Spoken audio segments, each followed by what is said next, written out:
Dan hingga kini Masya Allah beliau telah hingga kini beliau adalah seorang ayah hebat dengan satu istri dan 5 anak. Jadi ini Masya Allah, jadi beliau nggak istilahnya nggak kaleng-kaleng ya, luar biasa sekali ya. Pengalaman secara personalnya itu juga luar biasa kaitannya dengan parenting ya. Riwayat pendidikan beliau pernah menempuh pendidikan di Mahat Al-Hikmah Jakarta. Beliau juga pernah menempuh pendidikan di FISIP Universitas Indonesia. Lalu beliau juga pernah menempuh pendidikan di Mahat Utsman bin Affan Jakarta. Aktivitas aktivitas yang digeluti beliau saat ini, beliau adalah seorang mubalik ya, Masya Allah.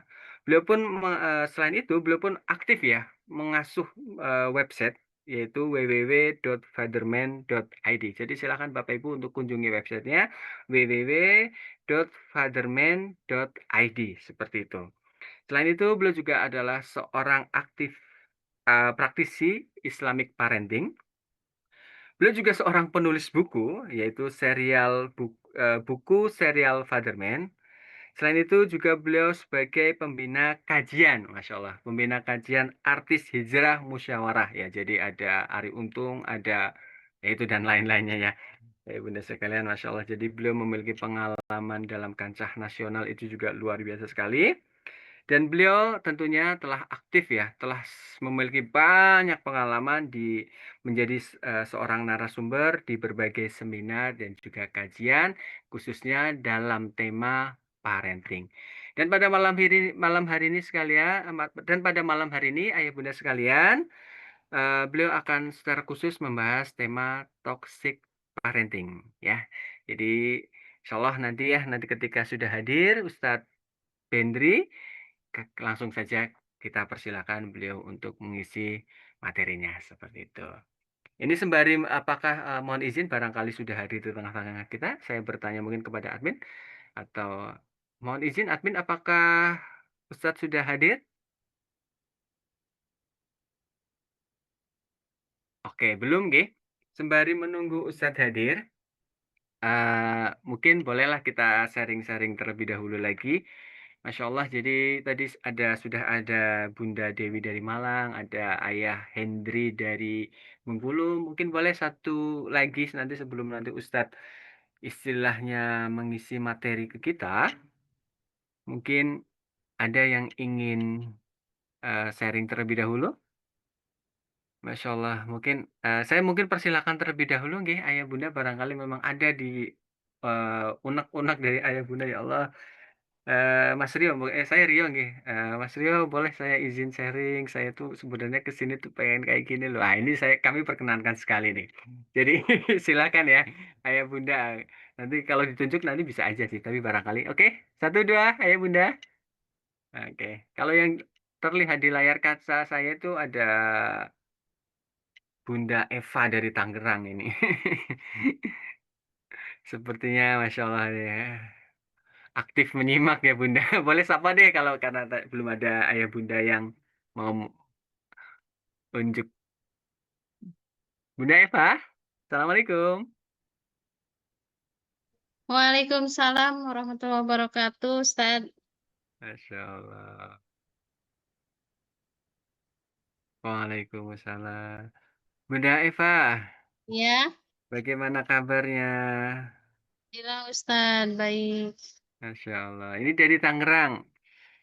Ya Ustaz dari Tangerang. Oke. Apa ini Bunda Eva yang menjadi motivasi atau harapan atau ingin menanggapi dari Ayah Hendri dan juga Bunda Dewi? Saya sih mengikuti ini bukan menanggapi ya Ustaz ya, tapi, Mm-mm. mengikuti Sota ini, buat pembelajaran bagi saya sebagai orang tua dalam mendidik anak di zaman seperti ini ya Ustaz ya. Kayaknya penuh tantangan dan harus banyak ilmu gitu ya, Ustaz, ya. Bagaimana cara mendidik anak walaupun saya punya anak 4 alhamdulillah, Ustaz. Yang pertama sudah SMA, keduanya SMP, ketiganya kelas 5 SD dan masih 2 tahun. Eee, saya mengikuti itu mudah-mudahan bisa menambah ilmu pengetahuan saya bagaimana cara mendidik anak-anak, terutama anak yang sudah beranjak dewasa nih Ustadz. Agak-agak kesulitan bagaimana gitu, walaupun sebenarnya saya dengan pasangan suami sudah memberikan pendidikan yang berusaha sekolah madrasah dari TK sampai sekarang, di tingkat aliyah gitu ya Ustadz ya. Tapi kadang ya, anak saya termasuk juga anak yang menghafal Quran ya Ustadz ya, tapi kadang di sekolah masih ada bolos gitu Ustadz. Nah, saya, di sini saya nanti, pengen masukan atau apa, bagaimana caranya, apakah pola asuh saya salah atau bagaimana gitu.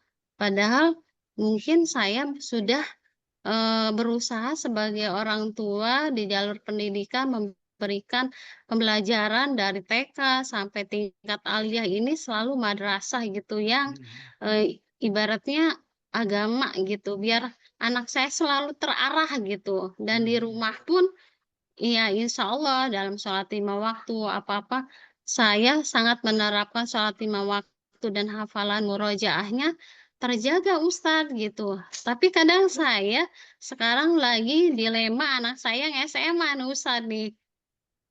Eee, s saya sudah berusaha mengarahkan ke pendidikan yang agamis lah gitu. Tapi ternyata, di sekolahnya terkendala gitu. Kok dia jarang masuk sekolah dan apa gitu, dan itu menjadi permasalahan saya nih sama suami gitu. Apakah saya sebagai orang tua salah dalam pola asuh atau bagaimana gitu? Mungkin ada masukan dari ustadz dan mungkin dari bunda-bunda, ayah yang mempunyai pengalaman yang sama dengan saya. Oke, Masya Seperti Allah. itu Ustadz. Masya Allah, terima kasih Bunda Eva untuk sharingnya gitu. Masya Allah, Masya Allah. Oke, ayah Bunda sekalian mungkin boleh dong kalau ada yang mau menanggapi loh dari Bunda Eva ini dari Tangerang ya. Sekalian saling kenal, saling sapa nih. Mungkin dari Bunda siapa atau ayah siapa. Ini kira-kira, oke, Wah, sama tuh Bunda, saya juga kayak gitu. Boleh kayak gitu sharingnya. Iya, terima kasih Kak, pas, kesempatannya. Izin ya Bunda Eva ingin menanggapi gitu. Ber- Bagaimana saya kalau roh kan belum punya anak ya, tapi secara itu mungkin bisa berkoordinasi dengan pihak sekolah gitu. Biasanya kan ada pertemuan wali murid gitu Bunda. Gimana perkembangan anak, kemudian kolaborasi antara wali murid dan guru gitu di sekolah gitu. Apa sih yang perlu di progres sama di rumah sebagai wali murid gitu Bunda. Apalagi di dalam sekolah Islam juga ya Bunda. Biasanya kan ada kunjungan juga tuh sekolah yang memang udah settle gitu, kunjungan ke rumah. Jadi bagaimana sih kondisi rumahnya itu support nggak mereka untuk anak-anaknya, misalnya kayak ada halaqah keluarga atau sholat berjamaah gitu Bunda. Mungkin bisa diprogres gitu sama koordinasi dengan pihak sekolah Bunda gitu. Oke, Masya Allah. Bentar. Mohon maaf ini Tes. kok saya nggak bisa Assalamualaikum. mengakses siapa yang menyampaikan tadi ya. Waalaikumsalam, monggo.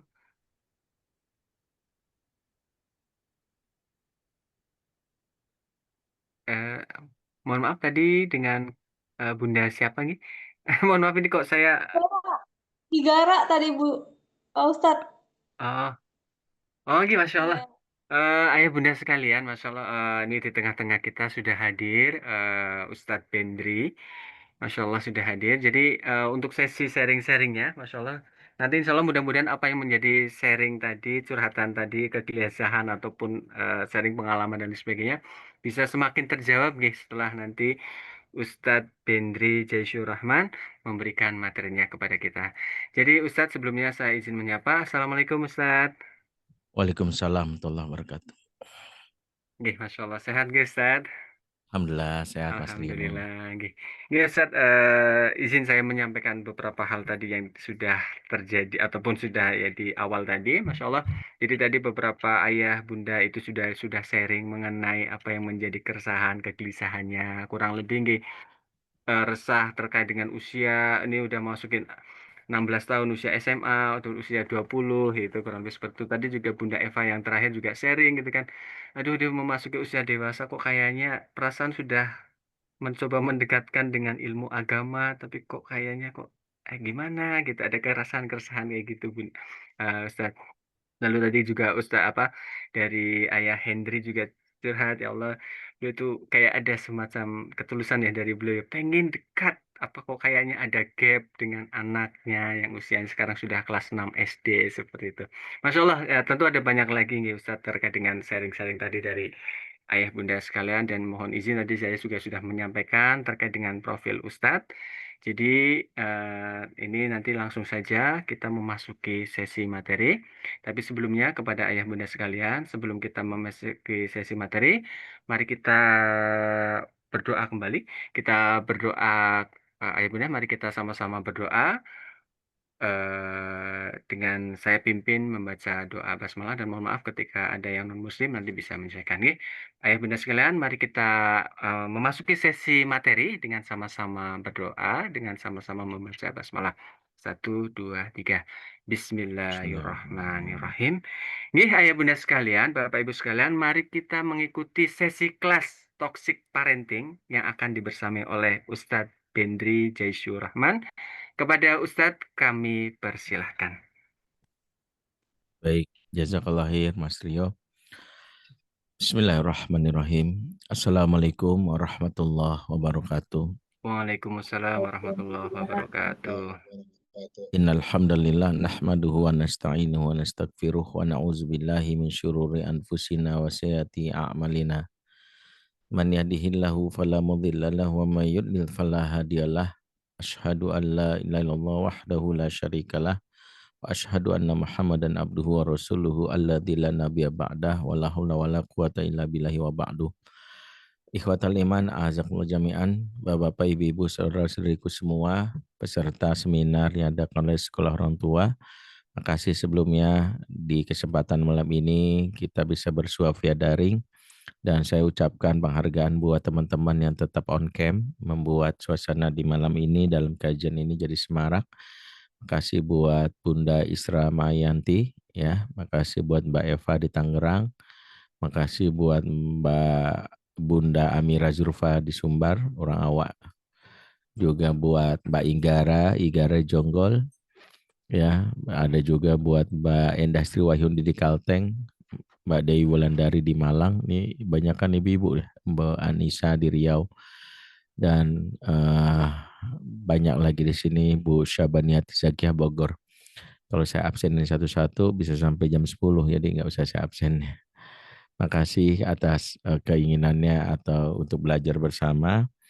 Ya, dan saya bahagia karena salah satu adab yang saya selalu tekankan dalam majelis ilmu, sebisa mungkin kita memenuhi adab dalam kajian online itu untuk tetap on cam bagi yang bermampu ya, supaya menunjukkan keseriusannya ya, walaupun saya mentolerir jika ada yang mungkin ada halangan untuk bisa on cam sih. Dan di antara manfaatnya saya bisa melihat wajah-wajah yang hadir malam ini ya, dan alhamdulillah nampak wajah-wajah awal bulan, ekspresinya menandakan ini saldo di tabungan masih aman ya, alhamdulillah.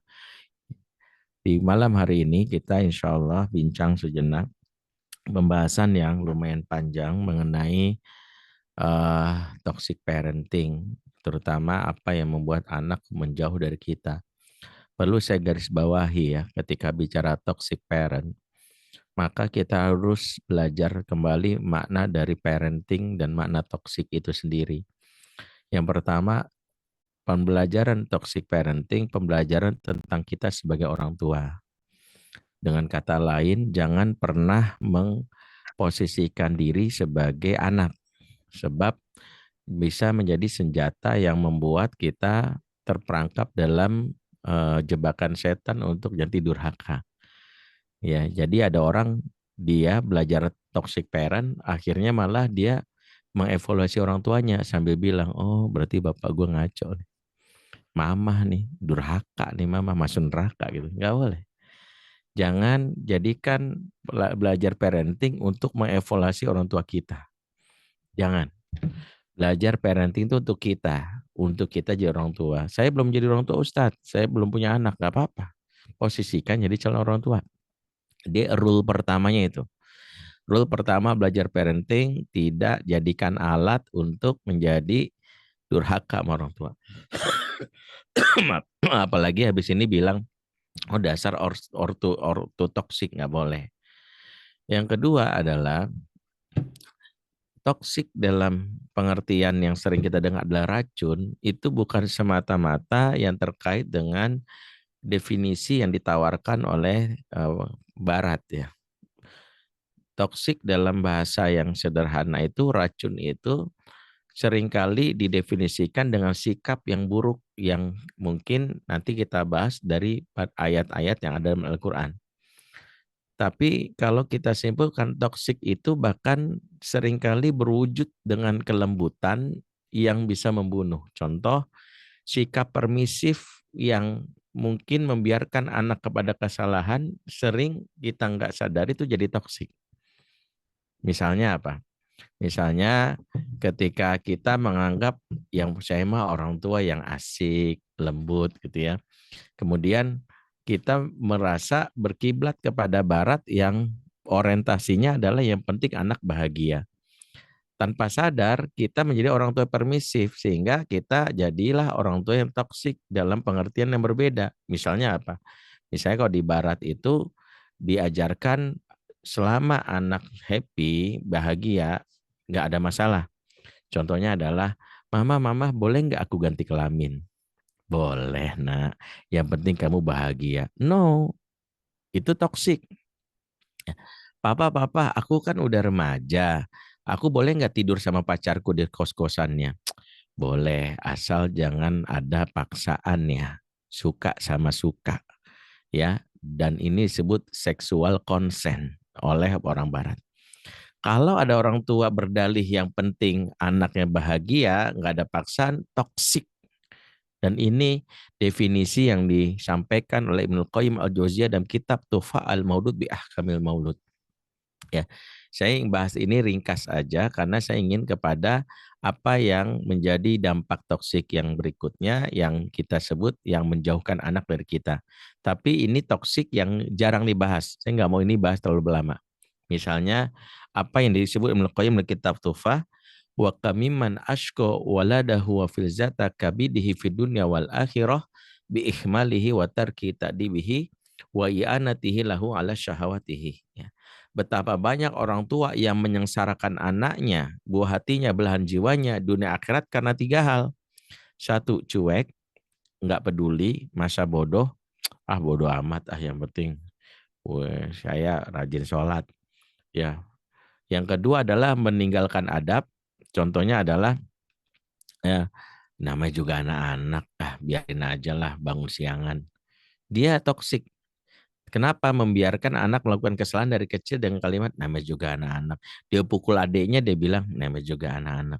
Dan pembahasannya ini sengaja saya nggak akan ulas panjang karena saya lagi concern kepada tema khusus kita tentang apa yang membuat anak-anak itu mungkin menjauh dari kita. Tapi ini pembahasan toksik yang selama ini kita sering nggak sadari. Yang ketiga, toksik kata Ibnu Qayyim adalah i'anatahu ala syahwati, yaitu memfasilitasi syahwat anak. Tanpa sadar nih ortotoksik. Anak nangis dikit, nih, upin, kasih dia handphone. Ini toksik. Kenapa? Barulah ketika tuh udah anak remaja bilang, Ustadz, ada nggak sih cara biar anak saya nggak main gadget? Padahal kalau ditanya yang ngasih gadgetnya siapa? Saya Ustadz. Yang ngisi pulsa dan kuotanya? Saya Ustadz. Terus ketika dia bermasalah, siapa yang disalahin?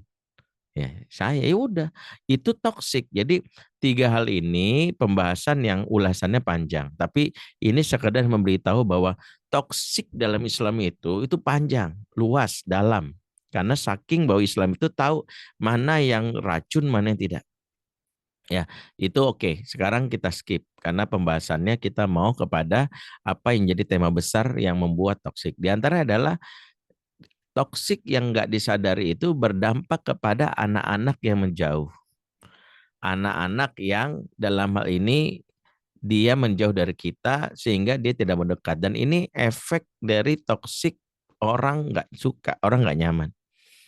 Di antara ciri dakwah Nabi adalah Nabi selalu memberikan dampak secara emosi kepada orang terdekat. Makanya Nabi itu dalam konteks berdakwah itu adalah membangun kesan sebelum sampaikan pesan.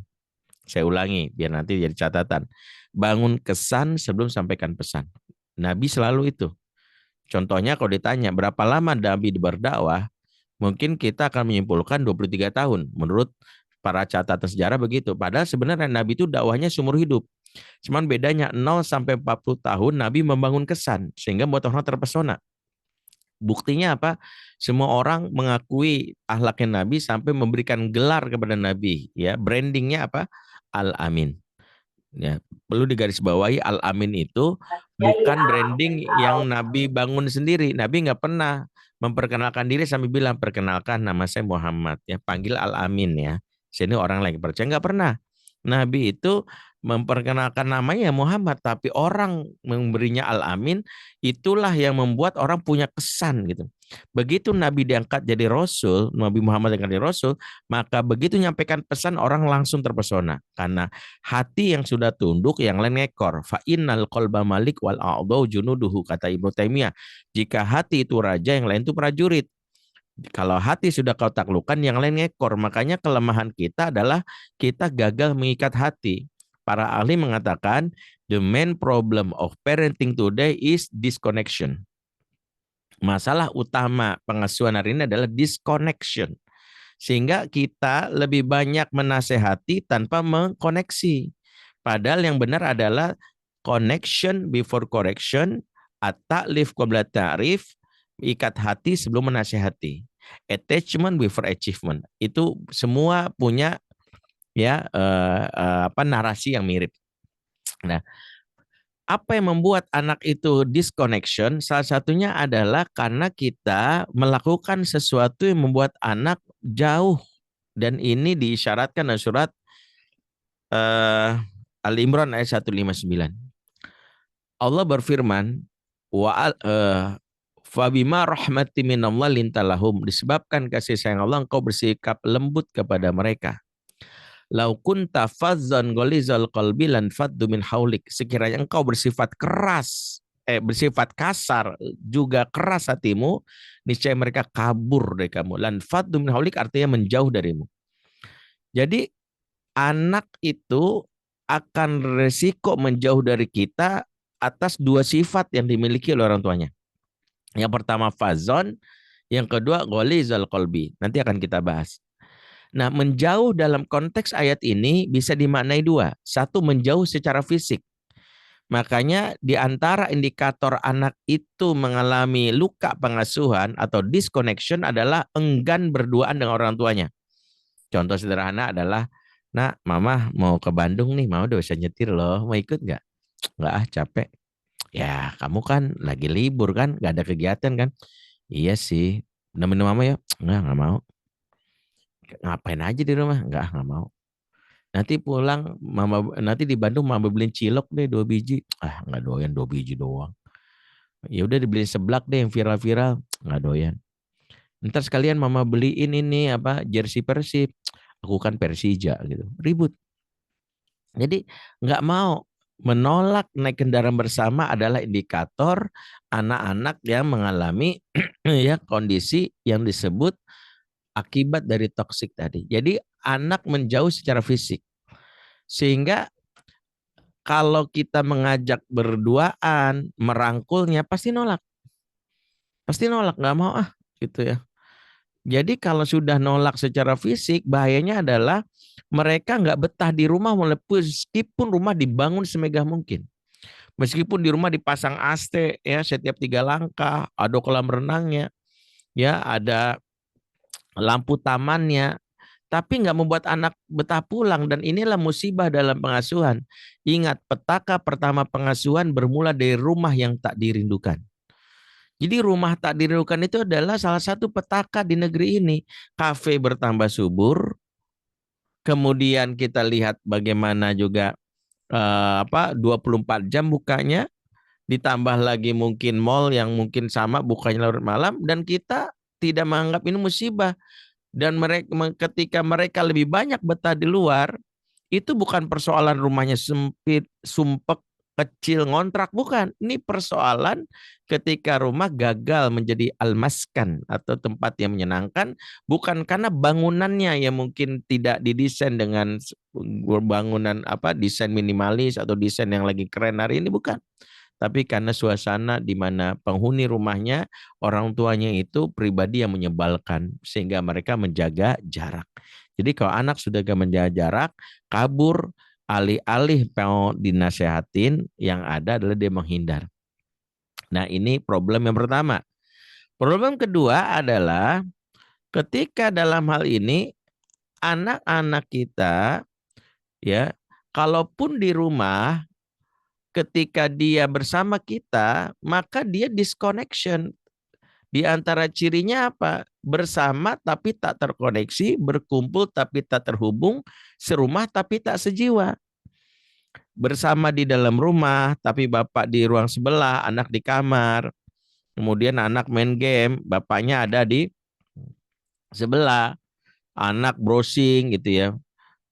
Bahkan nggak bapak nyusul kamar, anak pura-pura tidur atau nggak pernah ngomong. Itu yang selama ini nggak disadari. Jadi problemnya adalah ketika misalnya disconnection berpeluang new connection. Makanya kalaulah hari ini kita merasa alhamdulillah anak saya nggak keluar rumah. Tapi problemnya hari ini di rumah tapi jiwanya melanglang buana. Kumparan.com melansir sebuah riset, bukan riset, sebuah temuan bulan setahun yang lalu, seorang anak di Lampung perempuan menjadi korban love scamming, di mana dia rela mengirimkan foto bugilnya ke seorang cowok yang ternyata narapidana di LP Cipinang. Ya, kasusnya sempat heboh dan kita bisa searching, data digitalnya masih ada.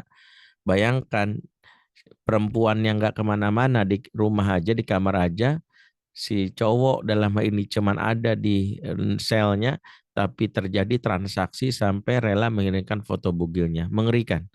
Nggak kemana-mana, tapi menjadi korban love scamming. Apa yang kita ingin sekarang waspadai? Ini juga isu tentang disconnection. Nah, disconnection pertama, tidak mendekat secara fisik, itu akibat dari yang nanti akan kita bahas. Fazon Ghalizal Qalbi. Yang kedua, yang disebut menjauh atau kabur itu ada kabur secara psikologis. Kabur secara psikologis tadi, satu, menjadi opposite bagi orang tua. Bahkan dia terang-terangan menjadi oposisi itu dengan sikap sebut reaktansi. Di antara yang mungkin nggak disadari adalah kalau dilarang malah dikerjain. Dilarang malah dikerjain. Reaktansi adalah bentuk cara anak menunjukkan perlawanan secara psikologis. Bapaknya ustadz, dia sengaja justru ketika remaja pamer paha, pamer aurat, buka jilbab. Atau yang mengerikan misalnya berani mengatakan asal jangan kayak bapak gitu. Ada seorang bapak yang sampai nangis ketika anak gadisnya ketika ditanya oleh ibunya, kalau mau kau cari jodoh gimana? Asal jangan kayak bapak. Jadi asal jangan kayak bapak itu ada sebuah hal yang menunjukkan bahwa dia mengalami yang disebut disconnection, yang diantaranya adalah dia yang selalu ingin beda. Dan itu akibat apa? Yang mengerikan, akibat dia tidak sadar melakukan sesuatu yang disebutkan Al-Quran. Inilah yang disebut sebagai toxic parent. Makanya Islam mengajarkan tentang bukan sekedar bagaimana agama itu secara value diperkenalkan tentang nilai-nilainya, tapi caranya juga harus kita pahami. Di antara cara yang terlarang yang membuat seorang itu kabur bahkan gak mau kenal Islam itu adalah kata Allah yang pertama, Allah fazo dari beberapa tafsir dan kitab mujam, diddu al-layyin, lawan dari kelembutan. Di mana fazo itu definisi yang paling pas adalah kasar, mewakili 3 hal. 1, kasar di sini mewakili desibel suara yang meninggi. Jadi seseorang yang sudah mulai berteriak, kamu awas ya, itu membawa pengaruh di mana mereka semakin berjarak. Karena rumusnya sederhana. Cinta selalu berbanding terbalik dengan desibel suara. Semakin tinggi teriakan, semakin kering cintanya.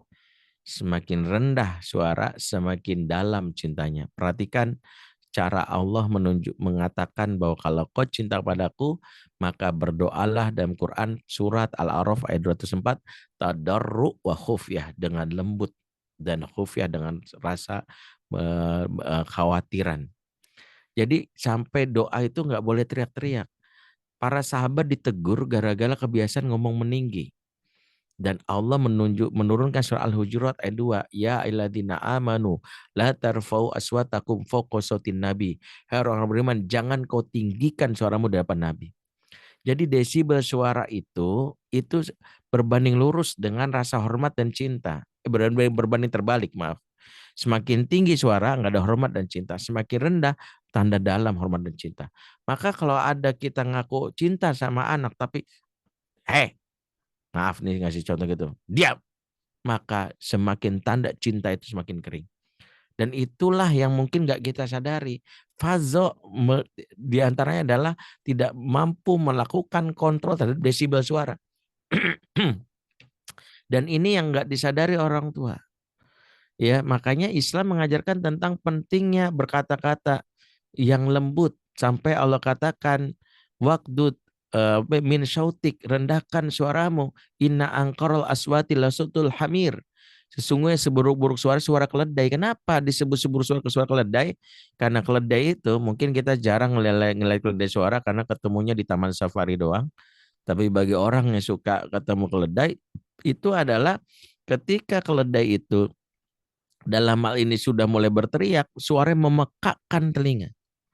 Dan ketika dia sudah memekakkan telinga, maka itu diantara yang disebut seburuk-buruk suara. Maka kalau kita sudah mulai berteriak, bersuara desibel suara tinggi, itu pengaruh yang enggak kita sadari. Maka inilah yang harus kita evaluasi. Kenapa suara teriak itu enggak boleh dilakukan oleh orang tua. Dan suara teriak itu diantara ciri penduduk neraka yang diceritakan Al-Quran. Allah berfirman, hum yastarihuna fiha. Mereka penduduk neraka suka teriak-teriak di dalamnya. Makanya jangan sampai kita suka teriak di dalamnya. Kalau enggak kita tanpa sadar menjadikan rumah yang awalnya baiti jannati menjadi baiti nari, rumahku neraka. Kenapa? Kan terbiasa berteriak-teriak. Maka yang pertama adalah indikator bahwa kita menjadikan rumah itu seperti neraka. Inilah yang merusak apa yang terjadi di rumah. Maka perhatikan ketika seorang itu sudah mulai teriak, maka cintanya sudah nggak ada dan anak merasa semakin jauh. Karena hanya orang teriak yang menunjukkan jarak yang jauh. Dan ketika orang teriak-teriak pasti cintanya kering. Coba deh, maaf ya, sering-sering kita sidak di taman kota misalnya, kalau kita lagi jalan ada muda-mudi sudah mulai teriak-teriak, apakah itu tanda lagi sedang kasmaran atau jatuh cinta?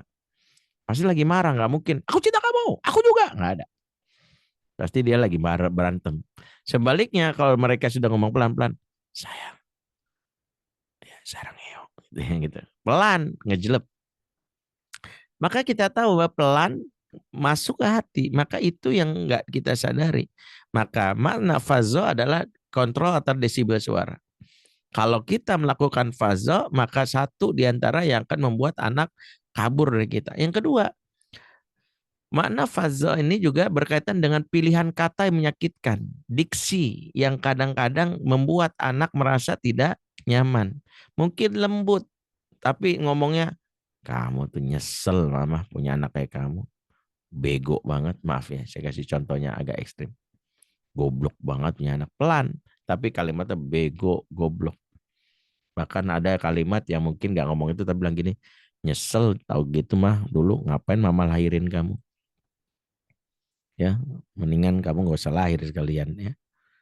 Kalimat-kalimat ini pilihan kata yang menyakitkan. Pilihan kata yang menyakitkan inilah awal dari anak-anak yang beresiko untuk meninggalkan kita. Makanya bagaimana Allah mengajarkan hati-hati dalam bicara karena kita nggak tahu pilihan kata itu pilihan kata yang akan membuat seseorang itu menyesal ketika dia ternyata di akhirat menjadi orang tua yang terkena berkata-kata yang buruk. Maka perhatikanlah kalimat yang kita ucapkan kepada anak.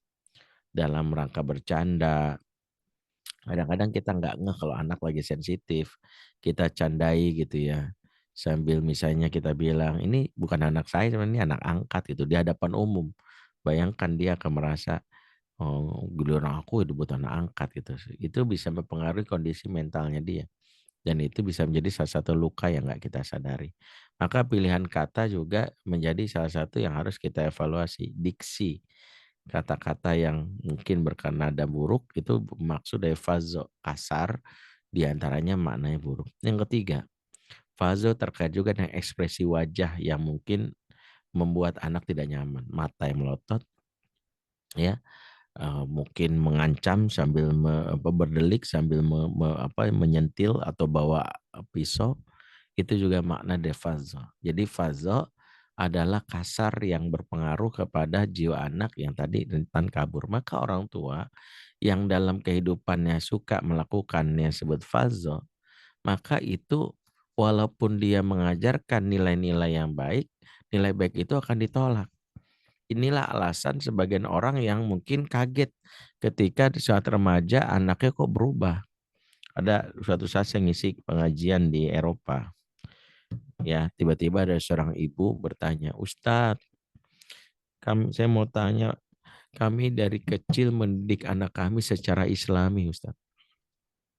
Setelah anak kami remaja, anak kami ada yang maaf, Ustadz, ada yang mabok, ada yang zina, ada yang buka jilbabnya yang perempuan, bahkan ada yang murtad dan ateis, Ustadz. Ya Allah, padahal kami mendidik anak kami secara Islami dari kecil, Ustadz. Gimana ya Ustadz ya? Saya agak sedikit merasa risih dengan kalimat pendidik secara Islami, tapi kok dampaknya malah buruk. Maka saya tanya balik, yang dimaksud mendidik secara Islami apa, Bu? Ya, kami didik dengan nilai-nilai Islam. Ya, maksudnya gimana? Ya, kami ajarkan sholat, puasa, baca Quran, pakai hijab. Ya, caranya gimana? Ya, kami ajarkan. Ya, caranya gimana? Gitu. Dia nggak bisa jawab. Akhirnya gini deh, Ibu cukup jawab pertanyaan saya 5 saja dengan 3 kata. Pernah, sering, atau pernah, sering, atau nggak pernah. Ya, misalnya, Ibu pernah membentak anak. Pernah Ustadz. Pernah atau sering? Sering Ustadz. Oke. Ibu pernah berteriak di hadapan anak. Pernah Ustadz. Sering Ustadz. Oke. Yang ketiga, Ibu pernah membuat anak Ibu menangis. Sering Ustadz. Ibu pernah mengancam anak, menakut-nakuti. Sering Ustadz. Ibu pernah mencubit anak. Oh, kalau itu enggak sering tapi pernah Ustadz. Nah, dari 5 pertanyaan saya, maka saya simpulkan Ibu mendidiknya enggak Islami. Kaget Ibu ini. Loh, tahu nggak, di antara indikator mendidik Islami itu adalah hadis Nabi riwayat Imam Muslim. Kata Nabi, al-muslimu man saliman muslimuna min lisanihi wa yadihi. Seorang muslim itu selamat orang lain dari kejahatan lisan dan tangannya. Jadi mohon maaf, walaupun ngajar Quran tapi itu nggak Islami. Walaupun ngajarin sholat tapi awas, nggak Islami. Jadi kita itu mudah melabel Islami hanya karena kontennya itu ada kalimat Allah. Tapi caranya cara yang dibenci oleh Allah. Contoh, betapa banyak orang tua ngajarin agama dengan pendekatan nakut-nakutin. Padahal Nabi mengatakan, Allah katakan soal Al-Furqan 56, wa ma arsalnaka illa mubasyira wa nadhira. Tidaklah engkau diutus Muhammad kecuali kasih kabar gembira dan peringatan. Nabi itu ngasih kabar gembira dulu, baru peringatan. Basyiru wala tunafru, beli kabar gembira, jangan bikin orang lain kabur. Di antaranya Nabi itu lebih memperkenalkan surga daripada neraka. Nabi itu kalau ditanya ada hadis misalnya orang suka marah-marah, kata Nabi ketika dia suka marah-marah, la taghdab walakal jannah, jangan marah untukmu surga. Nabi nggak bilang gini, in ghadab walakan nar, kalau mau marah neraka kamu. Itu kita. Ya, Nabi itu ada sahabat lagi leyeh-leyeh, itu leyeh-leyeh, males-malesan, orang lagi jihad dia malah leyeh-leyeh makan. Nah, tiba-tiba Nabi melihat itu, apa kata Nabi kepada sahabat ini? Qumu ila jannatin arduhas samawati wal ard, bangkitlah kamu menuju surga seluas langit dan bumi. Jadi Nabi memberi motivasi. Sampai sahabat ini bertanya, emang surga seluas langit dan bumi Rasul? Naam, iya. Langsung dia bilang, bah, dahsyat, luar biasa, mantul, TOP BGT gitu loh. Dia takjub kenapa? Karena Nabi mengatakan surga. Mungkin kalau kita, nah mungkin kebalikannya, anak malas sedikit, kalau malas nanti malaikat Malik turun ya, memutilasi kamu 5 bagian, dilempar ke neraka, panas. Itu kita. Kita tuh terbiasa dengan kalimat mengancam yang katanya Islami, enggak Islami. Gimana bisa disebut Islami kalau bahasa mengancam? Sehingga anak-anak menjadi takut. Bayangkan betapa orang tua baru menyebut nama Allah kalau lagi marah doang sampai anak meyakini Allah tuh maha galak. Betapa banyak orang tua mengenalkan Allah kalau lagi marah. Ya Allah, Masya Allah, Astagfirullah. Anaknya taunya kalau Allah disebut pasti ada sapu melayang. Kalau Allah disebut pasti ada piring terbang. Karena bisa dia cinta sama Allah. Ya, ada bahkan lebih parah lagi mengfeta komplain, Allah marah, Allah marah, Allah marah. Nanti di akhirat Allah tanya balik tuh kita, tahu dari mana aku marah? Ya, nanti tanya balik tuh orang tuh kayak gini. Feta kompli presiden aja kena undang-undang ITE. Apalagi feta kompli nama Allah. Pertama saya garis bawahi, dalil menguatkan bahwa setiap anak sebelum balik melakukan dosa apapun tidak dihisap. Tidak akan dimarahi. Maaf, anak ibu, bapak belum balik membunuh, dosa besar. Tapi ternyata dia belum balik, yang bebas. Makanya ketika Nabi melakukan yang namanya upaya menghukum beberapa orang yang terlibat pada saat berkhianat dari Bani Quraisyah, Nabi melihatnya, mengecek apakah mereka sudah balik dan melihat adanya bulu kemaluan. Itu kalau ada bulu kemaluan tanda balik siap diberikan eksekusi. Kalau enggak usah dieksekusi. Saking untuk memberitahu bahwa anak dalam hal ini melakukan apapun kalau belum balik enggak ada hisapnya. Tapi kita berkatakan Allah marah. Apa yang kita ambil pelajaran? Kita telah membuat anak-anak akhirnya menjauh dari agama ini. Jadi yang muncul di belakangnya Allah tuh kejam, Allah galak. Yang membuatnya apa? Kita sendiri. Jadi kalau disebut mereka menjauh, jangan-jangan karena kitalah yang mengenalkan agama ini dengan cara yang menyeramkan. Tapi lupa bahwa Allah itu punya nama Ar-Rahman Ar-Rahim. Ya, sebentar. Anak saya datang bentar.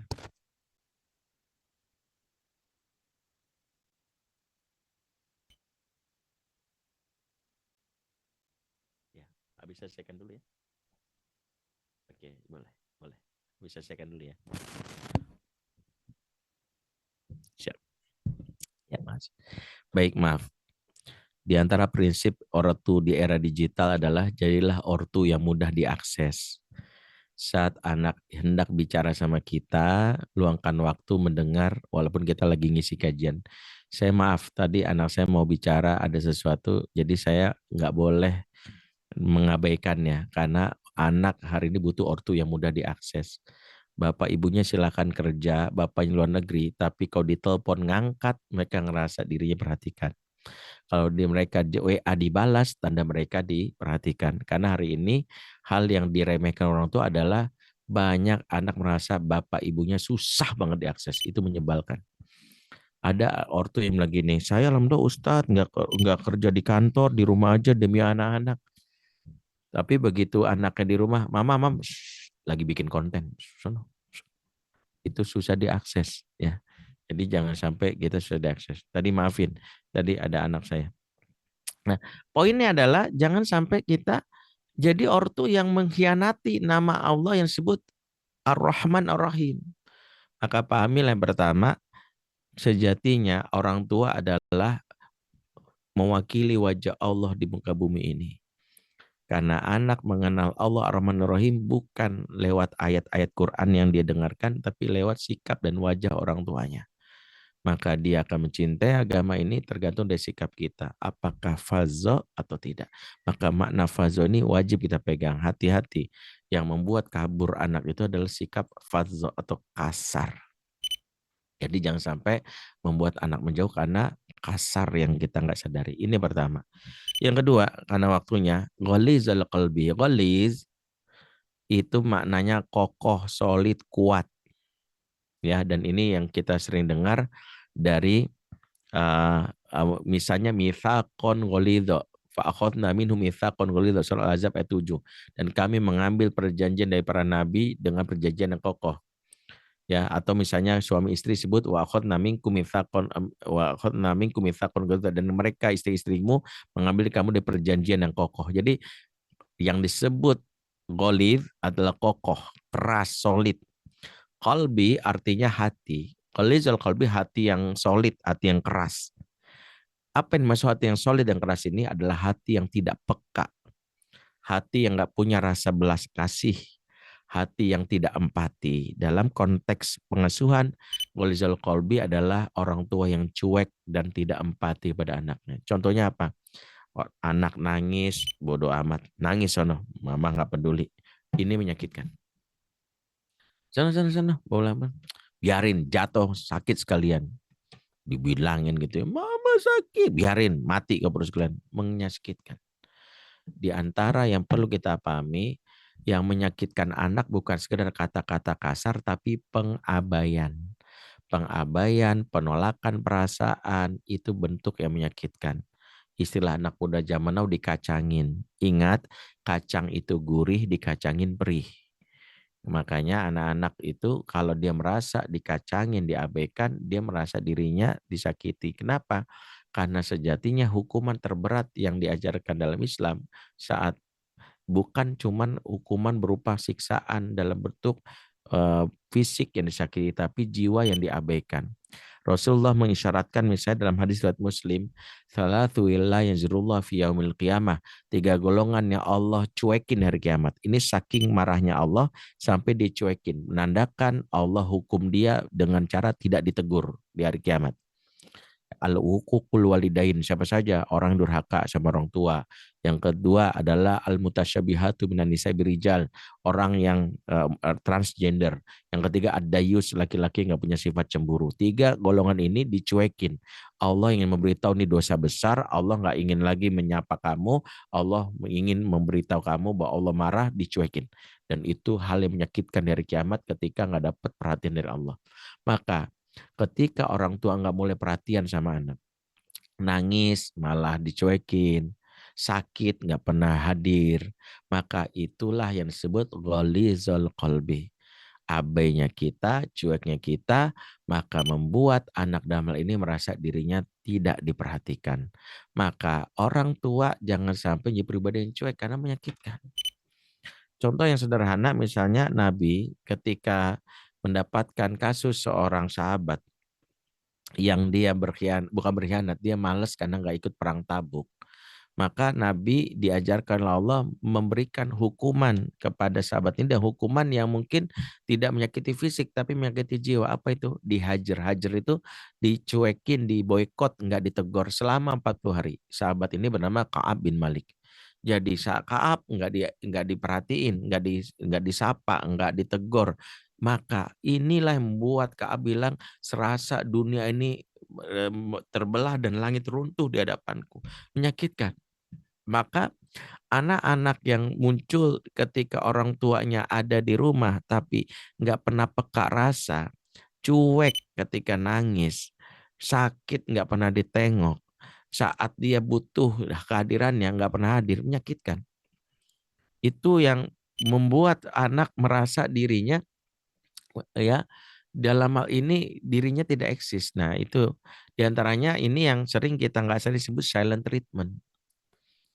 Jadi ada orang tua bilang gini, dan ini jangan boleh lakukan kita. Mama nggak tahu, nggak mau ngomong, biarin, bodoh amat. Menurut kita itu biasa, tapi bagi anak TK itu menyakitkan banget.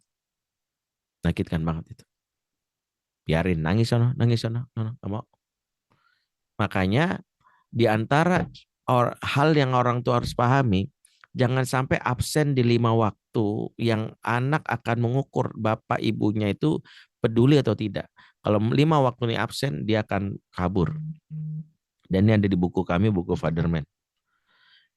Yang pertama adalah jangan sampai absen di saat anak sedang sedih. Makanya orang tua itu kadang-kadang meremehkan waktu sedih. Momen sedih itu momen parenting. Penjahat selalu hadir momen sedih. Makanya penjahat yang hadir momen sedih, dia bisa mengikat hati anak. Orang tua yang gagal hadir momen sedih, itulah yang membuat anak berpaling kepadanya. Suatu hari Nabi mendapatkan kabar dari Anas bin Malik, yaitu sepupunya bernama uh, Abu Umair, kehilangan burung pipit kesayangannya. Maka Nabi pun bela-belain untuk balik badan yang tadinya mau berkunjung ke sebuah daerah, ingin menyapa sang anak bernama Abu Umair. Ya Aba Umair, mafa'lan nuger. Abu Umair, gimana kabar burung pipitmu?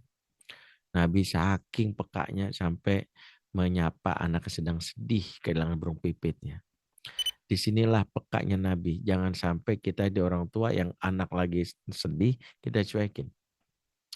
Pernah ada salah satu ibu, single parent. Saya lagi ngisi kajian di sebuah masjid dan jadwal saya waktu itu lagi mepet-mepetnya, di mana saya nggak ada sesi tanya jawab. Saya bilang setelah kajian tidak ada sesi tanya jawab, maka saya izin, saya harus ada kajian lain. Ya. Begitu saya tutup dengan salam, tiba-tiba ibu ini merangsek ke depan. Ustaz. Tolong Ustaz. 5 menit aja, 5 menit. Saya bela-belain datang pengen nanya Ustaz, 5 menit aja. Aduh Bu, saya ada 5 menit ya Ustaz. Oke, ada apa? Ustaz, saya single parent. Udah lama mencanda. Saya nggak tahu lagi mantan suami saya udah di mana. Saya nggak peduli lagi. Saya punya anak 1. Anak saya yang pertama ini perempuan 23 tahun. Dia dalam waktu dekat mau menikah, Ustaz. Yang menyedihkan, dia mau nikah sama pengedar narkoba, Ustaz. Ini orang sudah masuk penjara 2 kali, Ustaz. Tapi si anak saya maunya sama dia aja. Saya tuh sampai capek nasihatin, gimana Ustaz? Dalam hati saya, aduh tadi cuma 5 menit pertanyaannya kayak gini, saya bilang. Ini gimana ngomongnya, saya bilang. Bilangnya 5 menit pertanyaannya kayak gini. Tapi saya langsung mikir. Saya tarik nafas gini, oke. Saya cuma nanya sama ibu. Kapan terakhir kali ibu menyeka air mata anak ibu? Dia kaget pertanyaan saya gini. Kapan terakhir kali ibu menyapu air mata anak ibu saat menangis? Ibu ini dia mata berkaca-kaca, malah dia yang nangis. Kenapa ibu nangis? Justru saya bikin nangis, Ustaz. Saya yang bikin nangis. Kenapa? Saya tuh kalau capek pulang kerja itu ngeliat rumah berantakan. Saya kesel banget sama saya. Saya bilang, kamu bisa gak sih? Udah gede juga. Mama tuh capek. Kamu gimana sih? Dia masuk kamar nangis. Saya bilang, maaf ya Bu. Saya ngomong agak sedikit berat karena waktu saya terbatas. Disitulah Bu, yang ibu bilang penjahat, pengedar narkoba itu menawarkan suatu yang menyeka air mata anak ibu. Anak itu nggak peduli, bagi dia yang menyeka air matanya superhero-nya. Ibu walaupun ngasih makan tiap hari, ngasih uang belanja, tapi ibu bikin nangis, ibu dalam musuhnya. Sebab jiwa itu punya yang namanya kecenderungan kepada siapa yang menghiburku saya sedih, itulah pahlawanku. Siapa yang menyakiti aku adalah musuhku. Walaupun orang terdekat sendiri. Ya, itu yang harus kita garis bawahi. Maka kata kuncinya adalah jangan sampai kita menjadi orang tua yang justru absen di sana sedih. Makanya satu, kalau lagi sedih, jangan pernah tawarkan hal yang merusak diskoneksi di kita anak, merusak koneksi dengan anak. Apa itu? Baru nangis, nih, upin, nggak boleh. Ini yang membuat anak berpikir, jika aku sedih ada Upin Ipin teman setiaku. Jika aku menangis ada Atah Lintar teman penghiburku. Bukan. Belajarlah orang tua zaman dulu yang kalau nangis, tang ting tung, apapun. Nangis Ustadz, masih nangis nggak apa-apa, bikin suara masih nangis, udah gendong-gendong. Yang penting ini ada momen mahal, dan ingat siapa yang melalui momen mahal ini dia telah menyimpan sebuah investasi besar dalam jiwa anak. Apa itu? Ketika anak mengakhiri tangisannya di bahu kita, dia sedang menyimpan dalam diri dia, jika suatu saat aku sedih ada ayah yang akan menghiburku. Jika kala aku menangis, aku akan cari mama untuk menyeka air mataku. 2 hal itu yang dia cari. Oke, yang pertama jangan hadir saat anak jangan absen saat anak sedang. Yang kedua, jangan absen saat anak sedang sakit.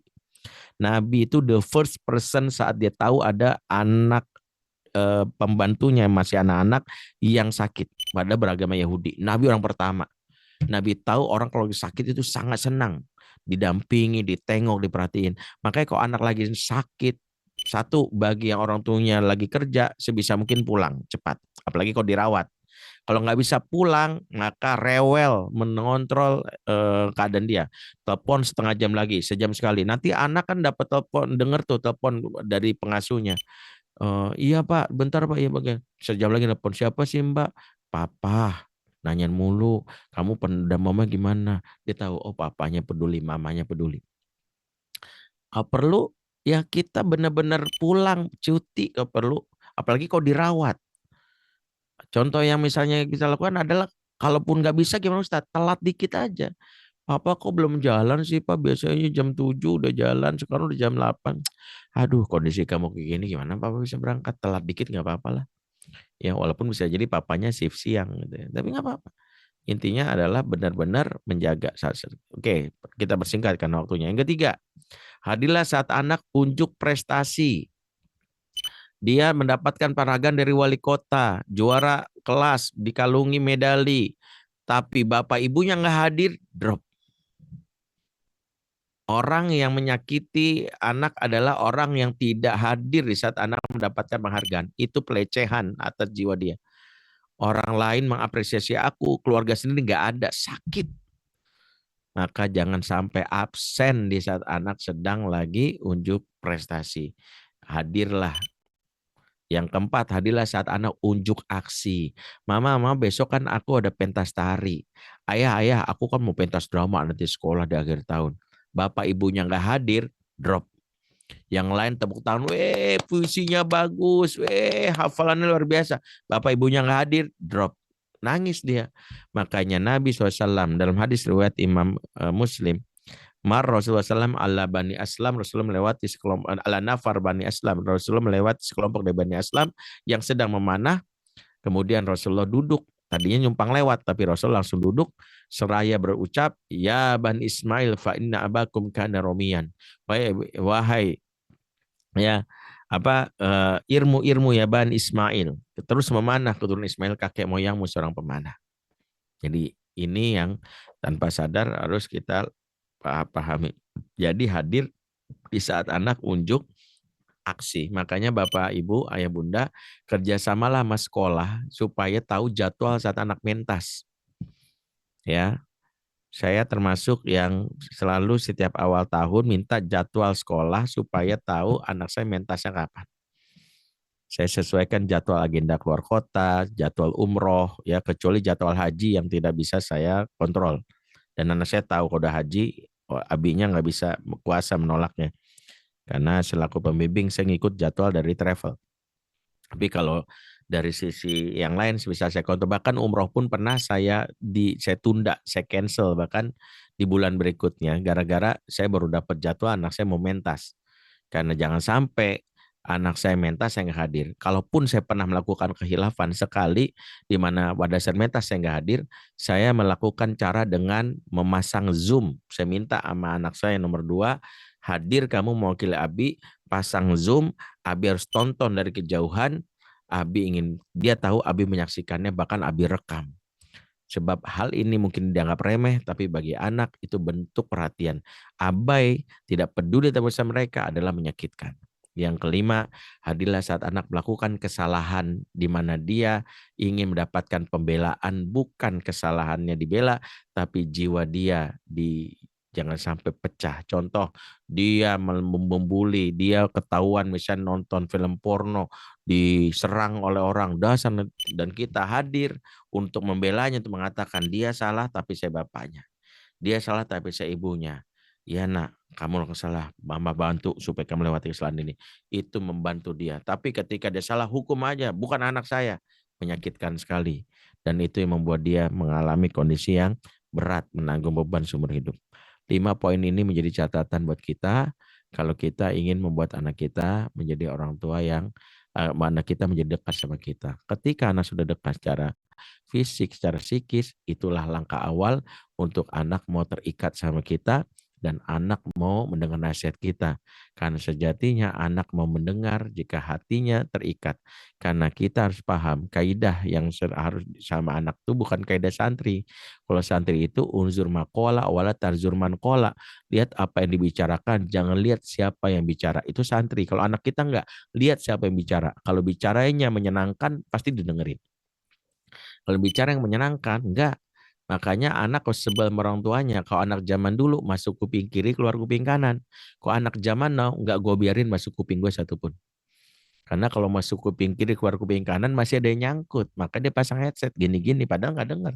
Maka kita harus paham, apa yang buat anak tidak mau mendengar nasihat kita, bukan karena kita nggak punya argumen yang kuat, tapi karena hatinya yang tidak terikat.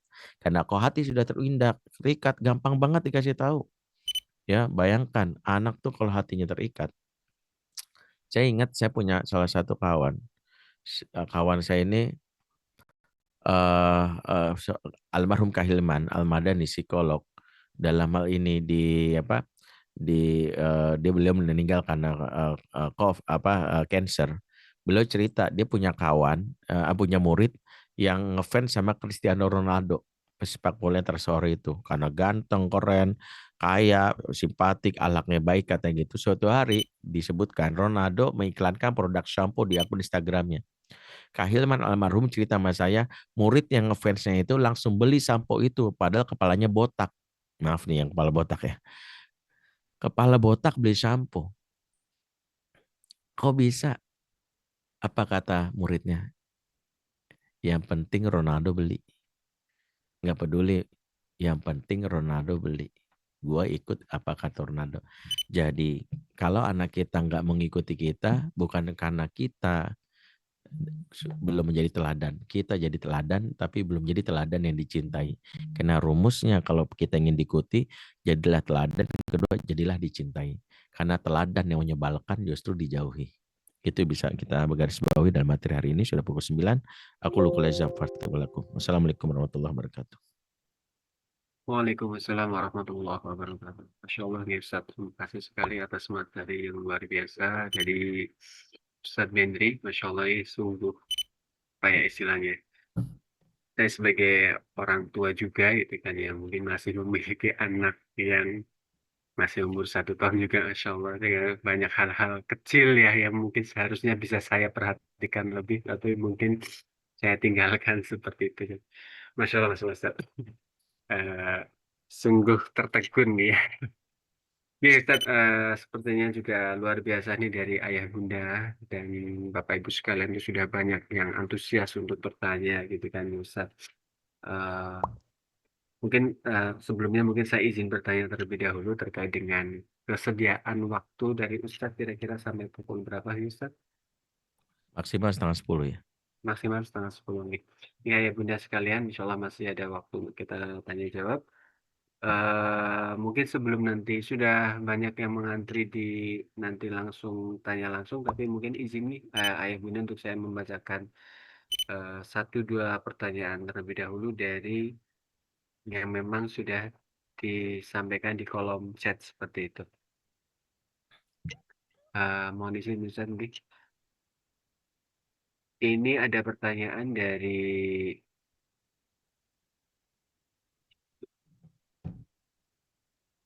ada mohon izin saya bacakan satu-satu atau bagaimana Ustaz mekanismenya sebaiknya? Satu-satu aja.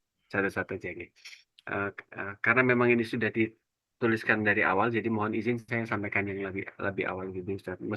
Ayah bunda, meskipun mungkin tidak bisa saya bacakan satu-satu karena cukup banyak sekali pertanyaannya.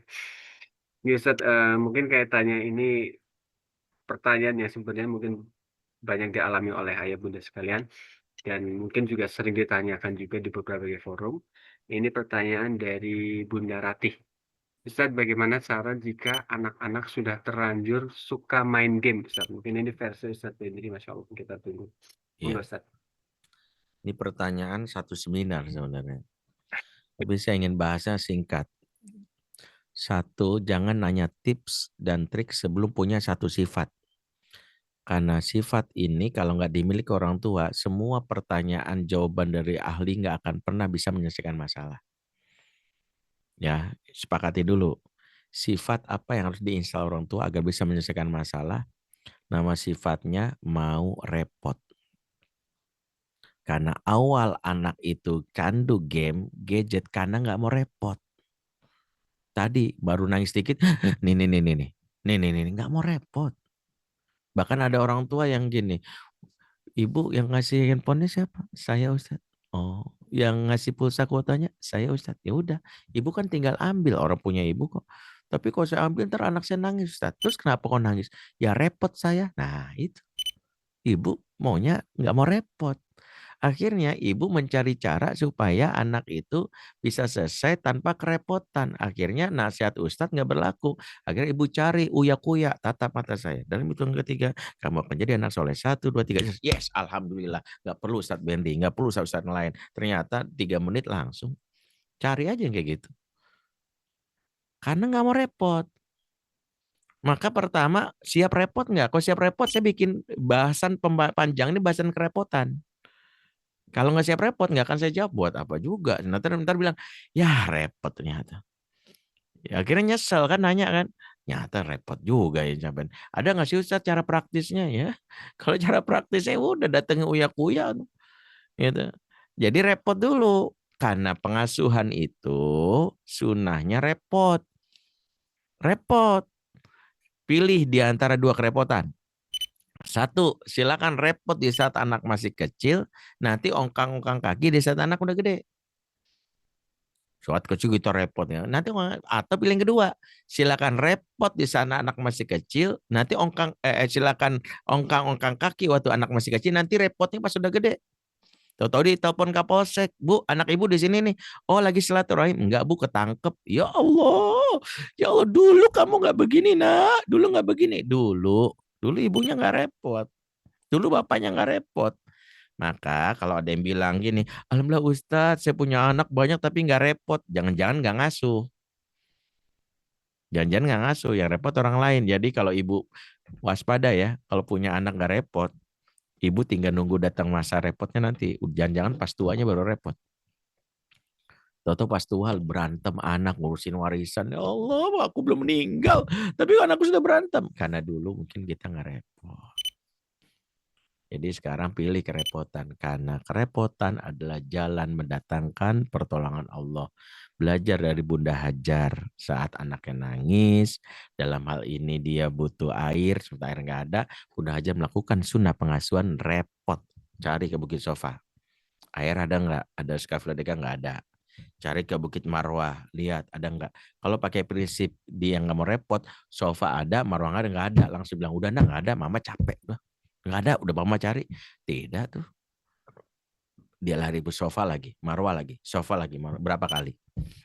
7 kali. Pertanyaannya, udah 7 kali bolak-balik, siapa nemuin air? Apakah Hajar? Enggak kan? Ismail. Nah pertanyaan waktu Ismail nemuin air, apakah Bunda Hajar komplain? Ternyata kamu juga nemuin air. Elah, tau gitu ngapain mama repot-repot? No, repot adalah sunnah pengasuhan yang zam-zamnya entah dari mana. Maka kadang-kadang kita udah repot-repot ngurusan atau tahu bisanya sama gurunya. Udah repot kita ngurusan atau taunya pinternya sama tetangga. Nggak apa-apa. Repotkan dirimu agar datang zam-zam yang nggak selama ini nggak kamu sadari. Maka yang pertama adalah repot. Udah siap? Nah, kalau udah siap baru kita bahas kenapa anak main game. 3 hal yang terjadi sama anak kenapa candu game dan gadget. 1, dia butuh hiburan. Hiburan bagi anak ibarat makanan. Kalau nggak kita kenyangkan, dia cari. Maka ortu kalau pengen membuat anak nggak main game, jadi orang tua penghibur. Jadilah lelaki dan wanita penghibur. Jangan jadi cuman penasehat karena anak tuh capek. Fungsi orang tua sekarang tuh cari nasihat. Berusaha sedikit. Mama, tadi di kelas kan ada yang main nudo. Nah, Allah berfirman Al-Quran. Auzubillahi minasyaitonirrajim. Ya elah. Di ruqyahnya asap ngebul panas. Kita ini berpikir seolah kalau udah ngeluarin ayat udah sah jadi orang tua. Nggak begitu. Anak tuh capek. Di sekolah udah ketemu ustazah. Di masjid ketemu ustazah. Di rumah ustazah lagi. Kayaknya surplus ustazah ya kayaknya di dunia ini. Nabi nggak kayak gitu. Nabi itu penghibur banget.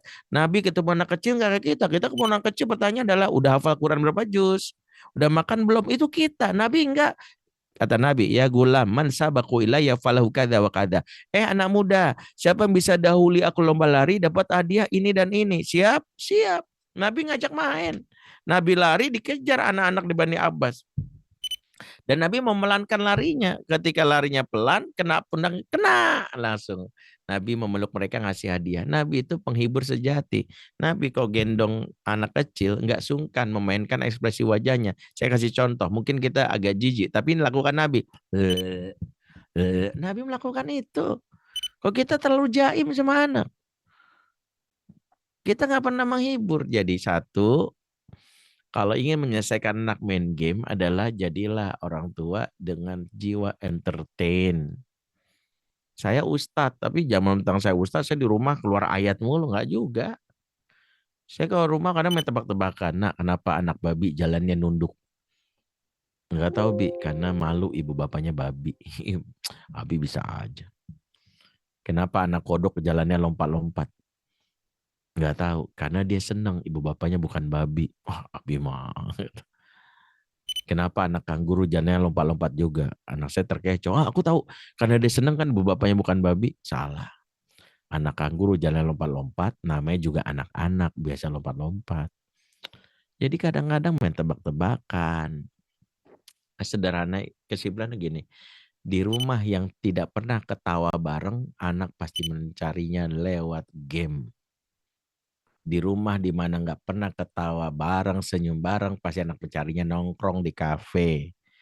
Maka jadilah ortu yang membuat di rumah itu ada senyum dan tawa. Di antaranya adalah ortu yang tidak perlu terlalu serius menyikapi anak.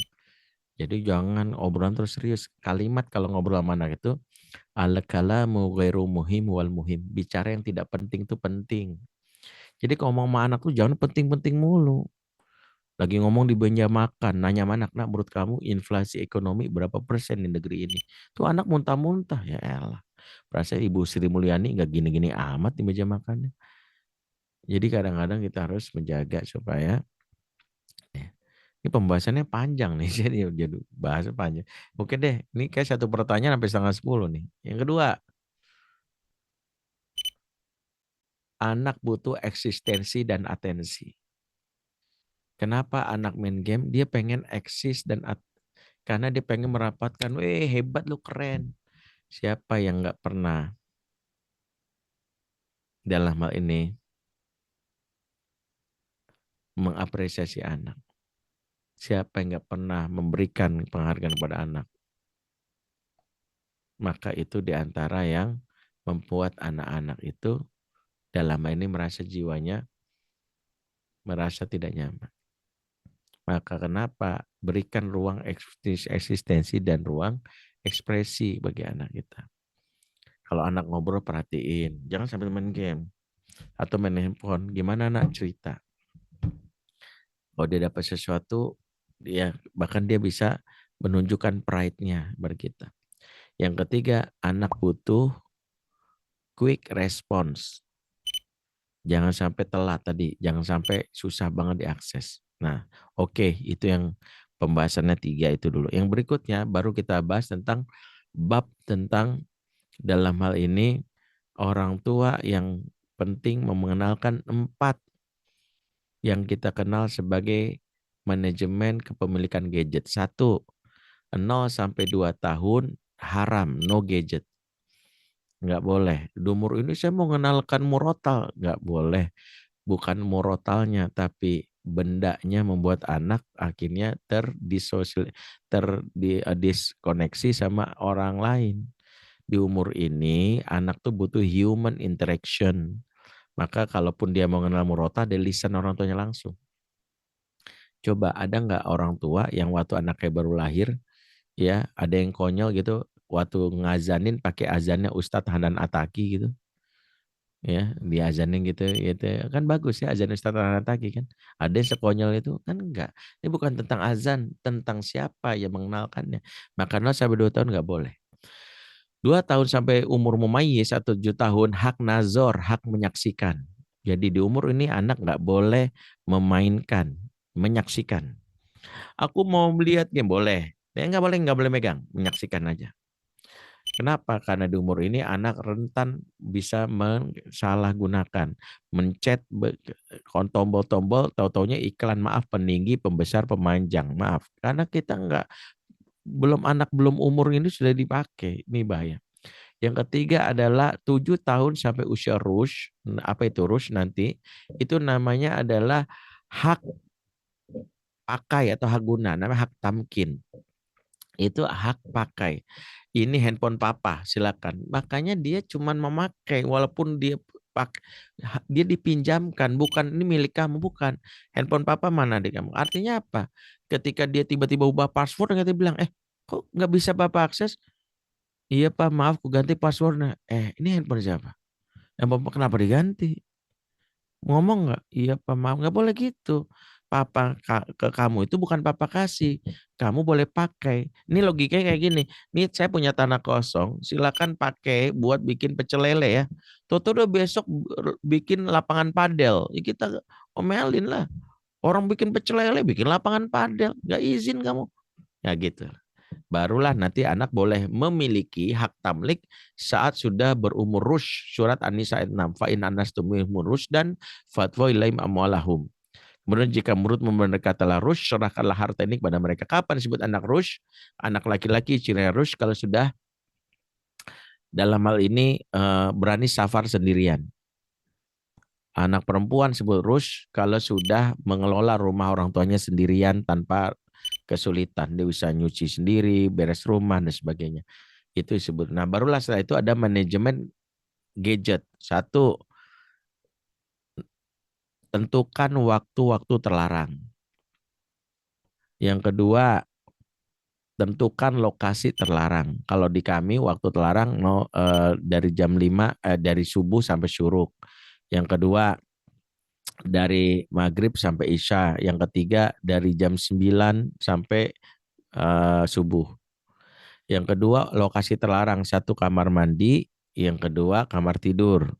Yang ketiga durasi maksimal dalam sehari 1,5 jam. Yang keempat misalnya adalah isi dan aplikasi.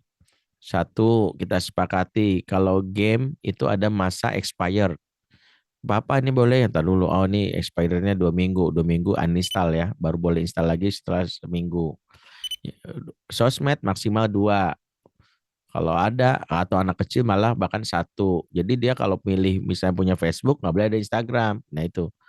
Yang berikutnya adalah situasi saat makan bersama, saat lagi beribadah di masjid, saat lagi ngobrol sama orang tua atau sama melayani tamu. Jadi kesimpulannya bahkan lagi acara keluarga besar, bikin beberapa kesepakatan waktu, lokasi, durasi, situasi, dan isi. Itu yang paling penting.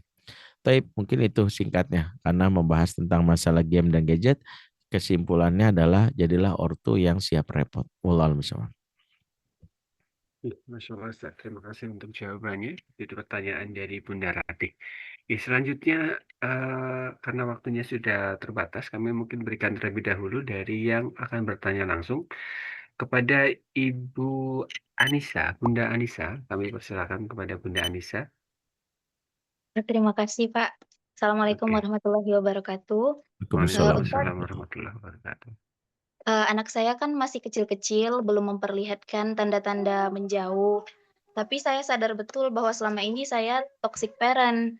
Saya fazol saat marah, jadi nada bicara tinggi, ekspresinya menakutkan, kata-kata kasar. Nah, Ustadz bilang tadi, tunggu aja nanti remaja, dia menjauh gitu. Jadi pertanyaan saya, apakah ada obat penawarnya, Ustadz, supaya remajanya nanti jangan seperti itu karena sudah terlanjur. Terima kasih banyak, Ya. Ustadz.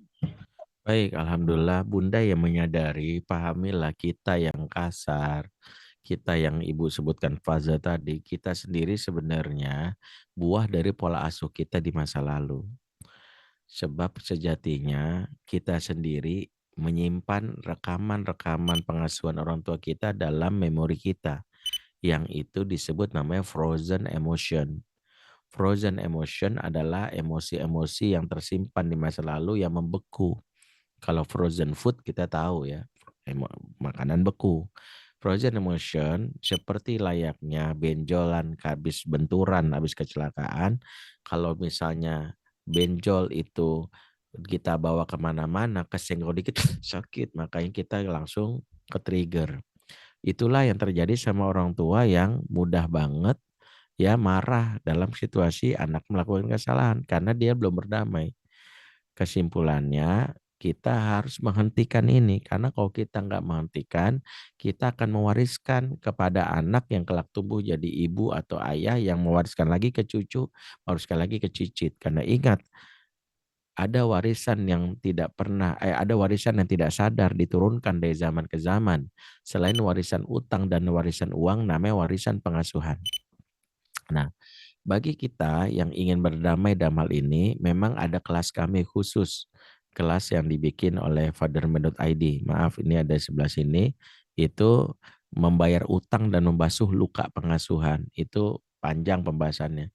Tapi yang pertama, niat dulu. Saya ingin selesaikan frozen emotion saya. Saya ingin selesaikan luka pengasuhan saya. Salah satu caranya gimana? Satu, ibu menulis pengalaman-pengalaman yang tidak mengenakan di masa kecil. Ini teknisnya. Walaupun prakteknya itu detailnya ada di kelas kalian. Tapi contohnya apa? Tuliskan. Apa pengalaman-pengalaman yang ibu tidak menyenangkan di masa kecil. Ya, saya dulu pernah dibentak mama gara-gara pulang dari sekolah baju kotor, makan dipukul. Tulis. Di bagian kirinya menulis pengalamannya.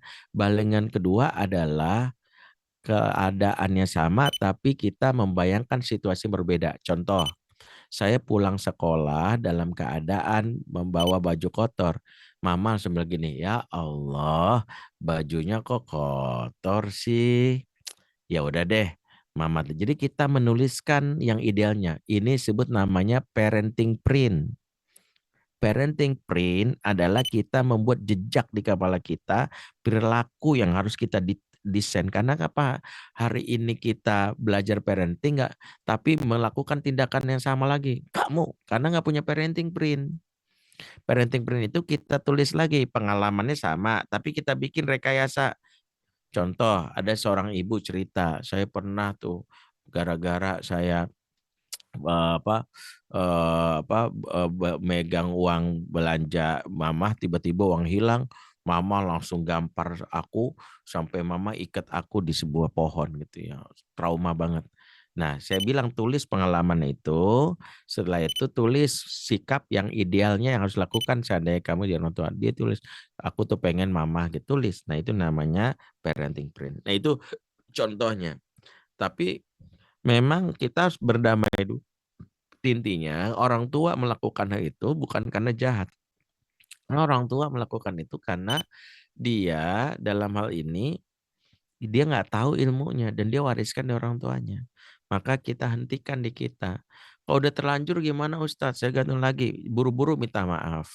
Karena sejatinya orang tua itu tidak ada yang sempurna, tapi anak melihat perbaikan diri kita. Karena rumusnya anak tidak butuh ortu sempurna, anak butuh ortu meningkatkan kualitas dirinya. Kalau kita pernah melakukan kesalahan membentak, maka segera hapus kesalahan itu dengan kebaikan yang kita lakukan. Namanya adalah connection. Connection itu langsung kita lakukan. Jadi misalnya jiwa anak itu ibarat bank emosi di mana mereka punya tabungan cinta, maka banyak-banyak menabung cinta dalam jiwa anak. Ketika suatu saat kita kelepasan marah, itu ibarat auto debit yang mengurangi saldonya. Kalau saldonya banyak, insya Allah anak tetap terjaga tabungan cintanya.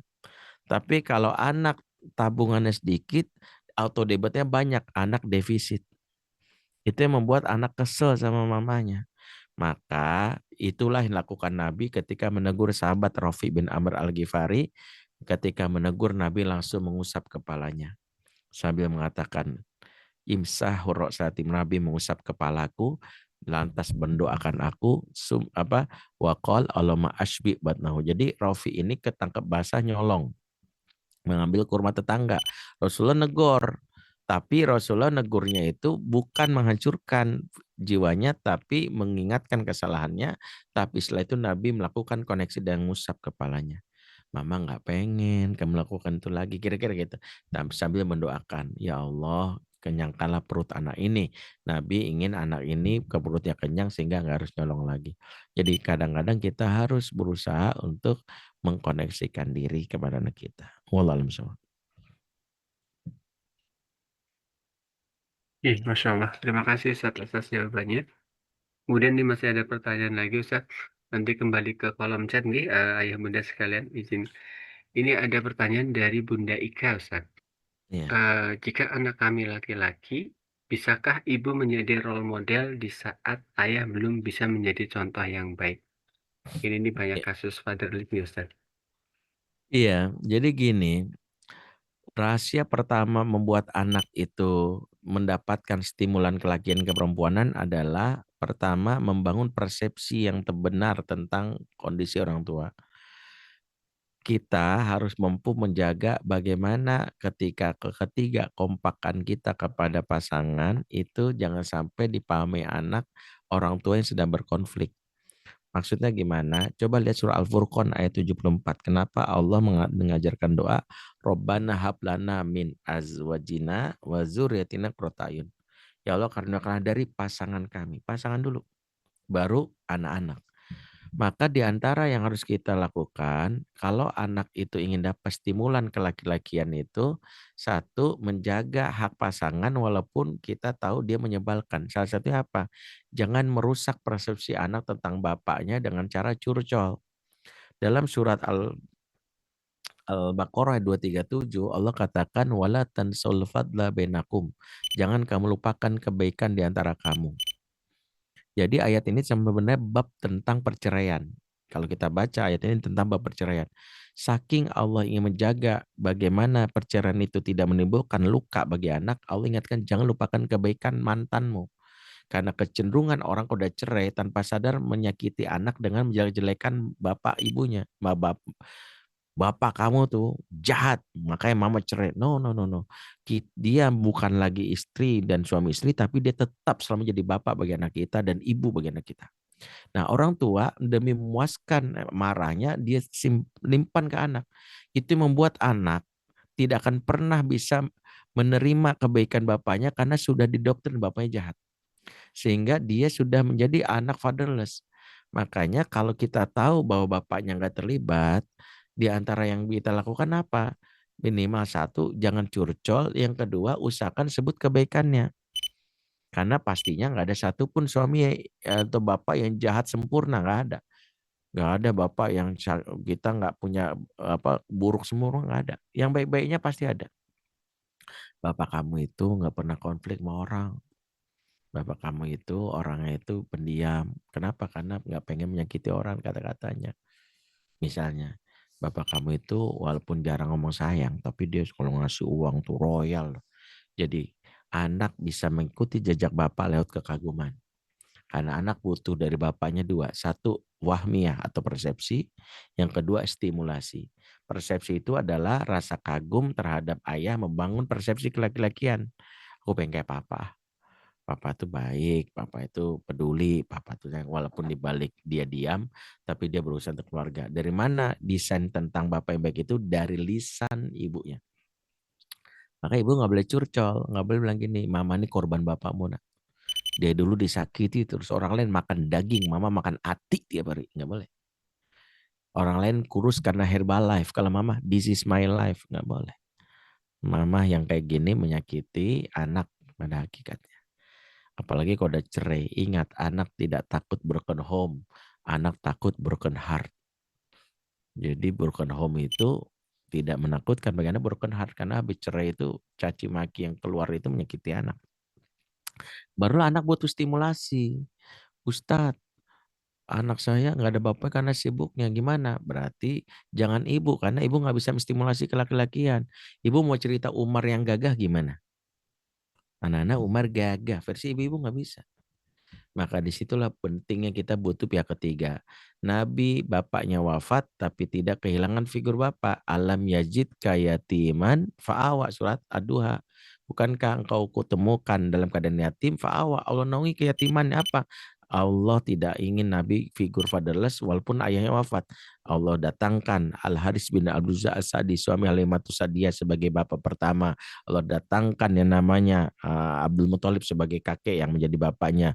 Ketika kakek wafat, Allah datangkan Abu Thalib. Artinya, kalau anak kita bapaknya cuek, nggak tahu sebagainya, jaga lisan kita. Yang kedua, bapak penggantinya apa? Satu, mahram kita. Punya adik kandung laki-laki, minta tolong.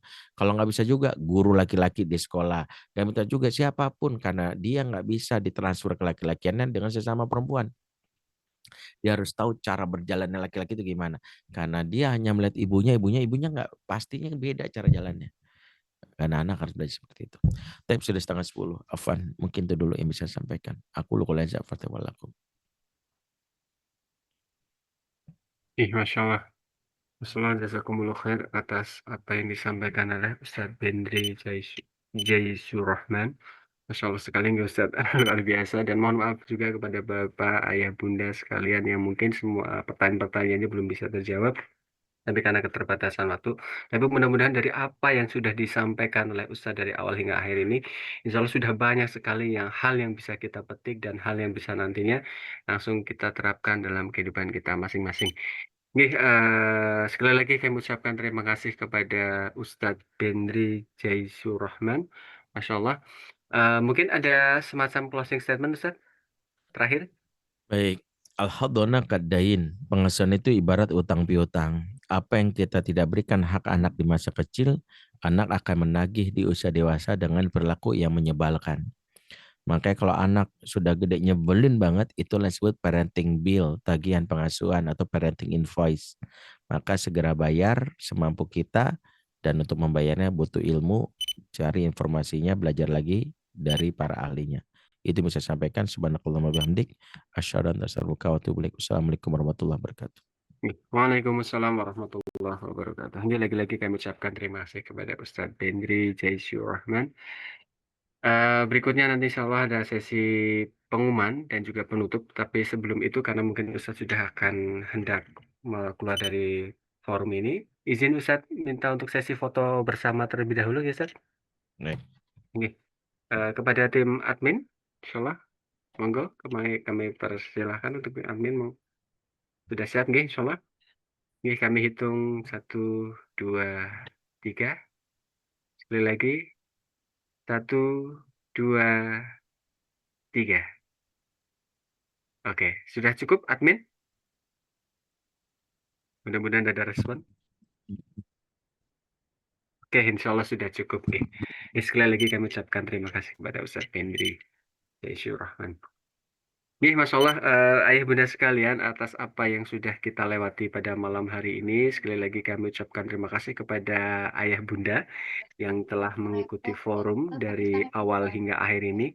Mudah-mudahan tadi yang sudah disampaikan oleh tim Tota dan juga khususnya Ustadz Bendri itu sangat-sangat bermanfaat nih. Mudah-mudahan kita bisa menerapkan dalam kehidupan kita masing-masing, khususnya dalam pengasuhan anak seperti itu. Nah, ayah bunda sekalian, izinkan saya menyampaikan beberapa pengumuman yang mudah-mudahan nanti pengumuman ini bisa bermanfaat buat ayah bunda juga. Jadi insya Allah nanti pada tanggal 26 September 2025 tentunya, insya Allah ada kelas webinar bersama Bapak Faiz. Webinar Sekolah Orang Tua dengan tema Mendidik Anak Memiliki Resiliensi yang Tinggi di Era Gadget. Gadget ya. Jadi pada Mendidik hari Jumat, anak izinkan saya secara ulangi resiliensi. dengan tema Mendidik Anak Memiliki Mendidik anak Resiliensi yang memiliki Tinggi resiliensi yang tinggi di era gadget. Seperti itu pada hari Jumat 26 September 2025. Dan insya Allah akan ada webinar lagi dengan Ibu Septi Penny, webinar Sekolah Orang Tua dengan tema Menjaga Fitrah Anak, Merawat Bakat Alami, Potensi dan Kebutuhan Belajar Sejak Dini pada hari Selasa 30 September 2025. Seperti itu. Silakan ayah bunda sekalian ketika memang membutuhkan info-info lebih dalam, info-info yang lebih Lengkap lagi, ayah bunda bisa menyimpan nomor admin Kak Zahra dengan nomor bisa dicatat ayah bunda 0851 7700 8080. Izin saya ulangi, nomor admin dari Kak Zahra 0851 7700 8080. Seperti itu. Ayah bunda sekalian, insya Allah nanti untuk rekaman dan sertifikat akan kami bagikan. Dan juga presensi nanti ayah bunda bisa isi terlebih dahulu. Ayah bunda sekalian, insya Allah kita telah memasuki sesi akhir yaitu penutupan. Sekali lagi kami ucapkan terima kasih kepada ayah bunda, kepada bapak ibu sekalian yang telah mengikuti webinar ini dari awal hingga akhir. Nanti insya Allah ayah bunda akan mendapatkan sertifikat dan juga rekamannya. Jadi nanti tinggal tunggu saja seperti itu.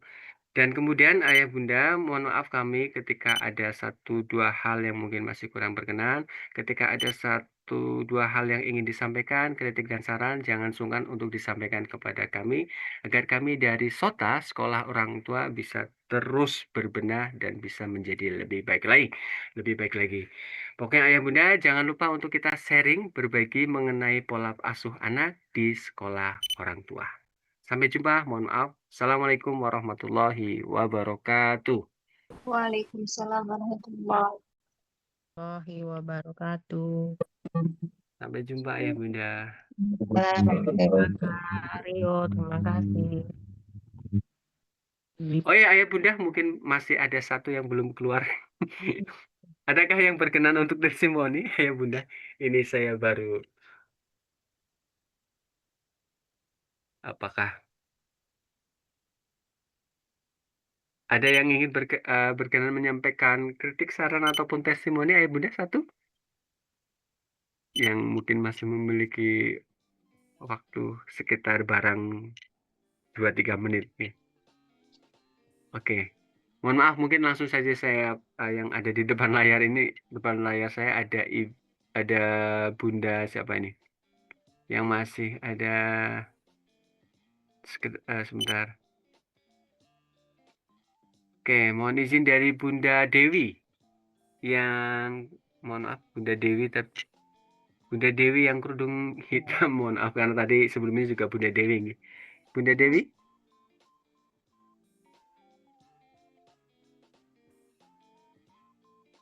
Oke, mikrofonnya Bunda Dewi. Oke. Saya atau yang lain untuk Ya, gimana? benar. Oh. Benar, Bunda. Iya. Ya, mohon maaf di awal ada close kamera dulu karena memang ada agenda. Menurut saya ini hal yang baik ya. Memang kita juga kan waktu awal pernikahan tidak ada sekolah orang tua sama sekali ya. Setiap kita akan memperbarui terus ilmu-ilmu tentang parenting, namun memang keterbatasan informasi yang ada gitu ya. Ini juga karena memang selewat-selewat di IG gitu ya, memberanikan diri untuk mendaftarkan agenda ini ternyata alhamdulillah bermanfaat untuk kita. Jadi kalau bisa kita yang konsisten, kemarin kan ikut yang Bunda Eli ya. Sekarang Ustadz Bendri gitu ya. Jadi kita ada kelas khusus gitu atau gimana, kalaupun itu berbayar nggak apa-apa deh gitu ya. Jadi supaya kita tuh nggak lepas gitu ya, kalau bisa mungkin yang diikuti bukan hanya ibu-ibunya tapi pasangan juga walaupun online gitu ya. Jadi biar sama-sama juga kita menerima ilmu yang bermanfaat gitu kan. Jadi memang kan semakin lama kan semakin pengaruh lingkungan luar biasa ya. Walaupun kita berusaha semaksimal mungkin untuk mendidik anak, tapi lingkungan itu sangat mempengaruhi perkembangan anak itu yang saya lihat, karena saya juga guru di sekolah gitu ya. Jadi walaupun orang tua sudah semaksimal mungkin, tetap saja pengaruh lingkungan di sekolah ataupun di luar itu mempengaruhi perkembangan jiwa anak. Begitu dari saya. Oke, Masya Allah. Terima kasih Bunda Dewi atas Iya, berkelanjutan ya. Ya, amin. Mudah-mudahan nanti kita bisa berjumpa kembali nih Bunda Dewi di Amin. sekolah orang tua seperti itu. Ya, sekali lagi kami ucapkan terima kasih kepada seluruh ayah bunda yang telah mengikuti acara pada malam hari ini hingga selesai. Dan tadi sudah ditutup, kita tutup kembali nih. Assalamualaikum warahmatullahi wabarakatuh. Waalaikumsalam warahmatullahi wabarakatuh. Waalaikumsalam warahmatullahi. Khair. Wa jazakumullah Waalaikumsalam. khair. Terima kasih.